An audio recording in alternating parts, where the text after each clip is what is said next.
हम बात करेंगे कोरोना की। जिस संकट, संक्रमण, आफत, आपातकाल में हम पिछले लगभग 1.25 साल से जी रहे हैं और हमने डटकर लड़ाई लड़ी।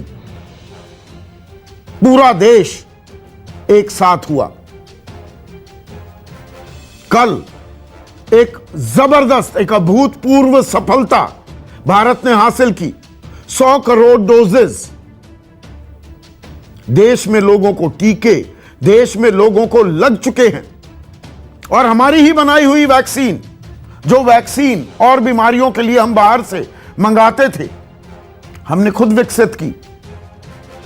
तो हमारे जो कोरोना वॉरियर्स हैं, जो हमारे डॉक्टर्स हैं, हमारी व्यवस्था, हमारे वैज्ञानिकों को हम सलाम करते हैं। प्रधानमंत्री मोदी ने भी कल सलाम किया। लेकिन आज यह चर्चा क्यों? जश्न हम मना रहे हैं और जश्न मनाना भी चाहिए। बड़ी कामयाबी है। दुनिया को हमने अपनी ताकत दिखा दी। लेकिन, और यह बड़ा लेकिन है, एहतियात बरतना अभी भी जरूरी है। जश्न की खुमारी में लापरवाही नहीं बरती जा सकती है।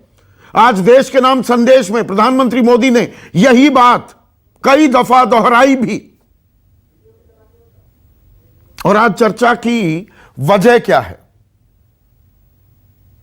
कोरोना फिर से दस्तक दे रहा है क्या? मैं आपको भयभीत नहीं करना चाहता हूं, आशंकित या आतंकित नहीं करना चाहता हूं, लेकिन आगाह करना जिम्मेदारी हो जाती है चौथे खंबे की। और आगाह मैं आपको क्यों कर रहा हूं? क्योंकि एक नहीं, दर्जनों देशों से खबरें ही कुछ ऐसी आ रही हैं। चीन, जहां पर 2 साल पहले इस वायरस की, इस संक्रमण की शुरुआत हुई, वुहान से, वहां पर 2 इलाकों में, 2 सूबों में, आसान भाषा का इस्तेमाल करूं, जबरदस्त प्रतिबंध लगा दिए गए हैं। 9 नए केसेस मिले हैं। बॉर्डर्स को सील कर दिया गया है, उड़ानें रोक दी गई हैं और हजारों की तादाद में अब चीन टेस्टिंग कर रहा है। जो 4 T's की हमने लगातार बात की थी इस संकट, संक्रमण काल में, testing, tracing, tracking and treatment, वो काम चीन ने शुरू कर दिया है। रूस ने, वहां के राष्ट्रपति व्लादिमीर पुतिन ने 30 अक्टूबर से 7 नवंबर लॉकडाउन की घोषणा कर दी है। और इसे प्रीपोन भी किया जा सकता है और एक्सटेंड भी किया जा सकता है। तनख्वाहें मिलती रहेंगी लेकिन दफ्तर आने की जरूरत नहीं, यह रूसी सरकार ने साफ कह दिया है। क्योंकि जो वेरिएंट है, और इसकी चर्चा हमने कई महीने पहले भी की थी, डेल्टा वेरिएंट, यह फैलता दिख रहा है। न्यूजीलैंड में ऑकलैंड, एक बड़ा शहर है उनका, 1 नवंबर तक के लिए लॉकडाउन बढ़ा दिया गया है। सिंगापुर में अलग अलग इलाकों में लगातार खबरें आ रही हैं कि संक्रमण फैल रहा है, जबकि 80% आबादी वहां पर वैक्सीनेटेड है। हमारे यहां पर आज का 5 बजे तक का जो मैं आंकड़ा आपको बताऊं, 101 करोड़ 27,87,773 लोगों को टीका लग चुका है। 71 करोड़ 36,95,194 को, 124 को पहला डोज और 29 करोड़ 90,92,649 को दोनों डोज लग चुके हैं। पर डोज लगने के बाद भी ऐसा नहीं है कि आपको कोरोना होगा ही नहीं। इम्यूनिटी, आपके शरीर की क्षमता, मारक क्षमता जो होती है, बीमारी से लड़ने की ताकत, वो बढ़ जाती है। लेकिन उसका मतलब यह नहीं कि कोरोना की जद में, इस वायरस की चपेट में आप नहीं आ सकते।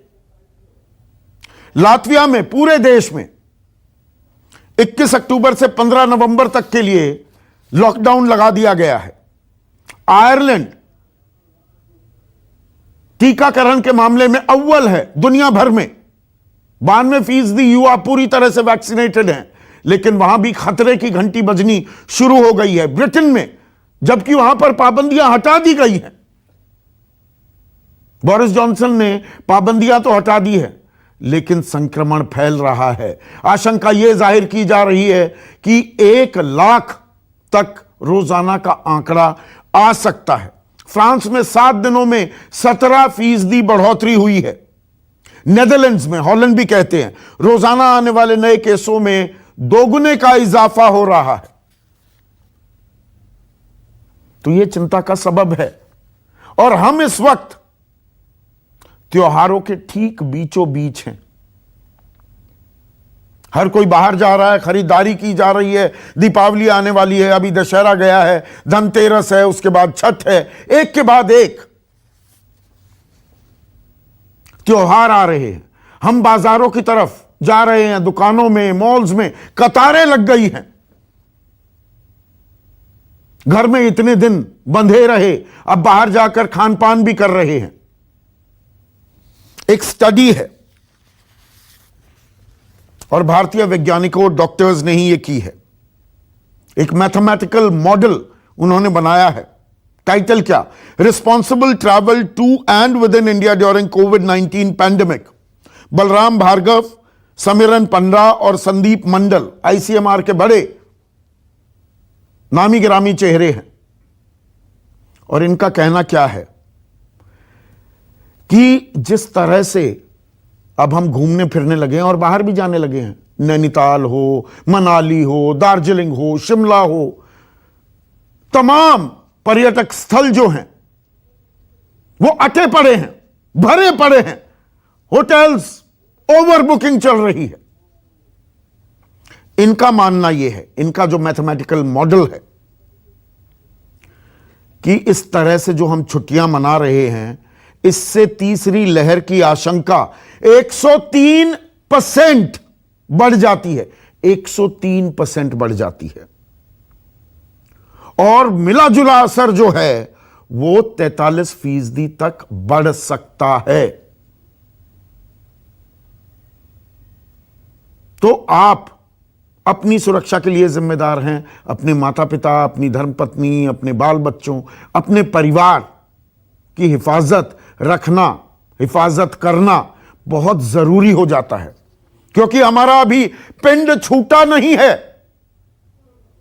यह वायरस अभी कहीं गया नहीं है। हमें लगता है कि अब सब ठीक हो गया, यह पुरानी बात हो गई।